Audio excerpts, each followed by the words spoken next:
മൂന്ന് ചിത്രങ്ങളുടെ OTT അപ്ഡേഷനാണ് ഇന്നൊരു വീഡിയോ ഭാഗത്ത് നോക്കാൻ പോകുന്നത്.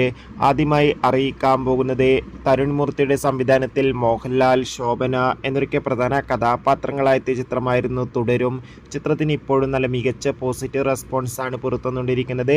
ഫൈനലി തുടരും എന്ന ചിത്രത്തിൻ്റെ OTT അവകാശങ്ങളൊക്കെ ജിയോ ഹോട്ട്സ്റ്റാറും സാറ്റലൈറ്റ് അവകാശങ്ങൾ ഏഷ്യാനെറ്റ് സ്വന്തമാക്കിയെന്ന് കൺഫേം ആക്കിയിട്ടുണ്ട്. ചിത്രം ജൂൺ മാസമായിരിക്കും OTT റിലീസ് ചെയ്യാൻ പോകുക. കാത്തിരിക്കാം ചിത്രത്തിൻ്റെ OTT റിലീസിനായി. നെസ്ലിൻ, ഗണപതി, ലുക്മാൻ എന്നൊക്കെ പ്രധാന കഥാപാത്രങ്ങളായെത്തിയ ചിത്രമായിരുന്നു ആലപ്പുഴ ജിങ്കാന. ചിത്രം ഉടൻ തന്നെ നെറ്റ്ഫ്ലിക്സ് എന്ന OTT പ്ലാറ്റ്ഫോമിലൂടെ OTT റിലീസ് ചെയ്യുമെന്നാണ് റിപ്പോർട്ടുകൾ സൂചിപ്പിക്കുന്നത്.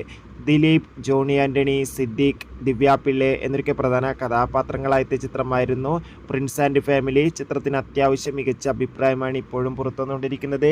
ഏറ്റവും പുതിയ അപ്ഡേഷൻ പ്രകാരം പ്രിൻസ് ആൻഡ് ഫാമിലി എന്ന ചിത്രത്തിൻ്റെ OTT അവകാശങ്ങൾ മനോരമാക്സ് എന്ന OTT പ്ലാറ്റ്ഫോം സ്വന്തമാക്കുമെന്നാണ് റിപ്പോർട്ടുകൾ സൂചിപ്പിക്കുന്നത്. കാത്തിരിക്കാം.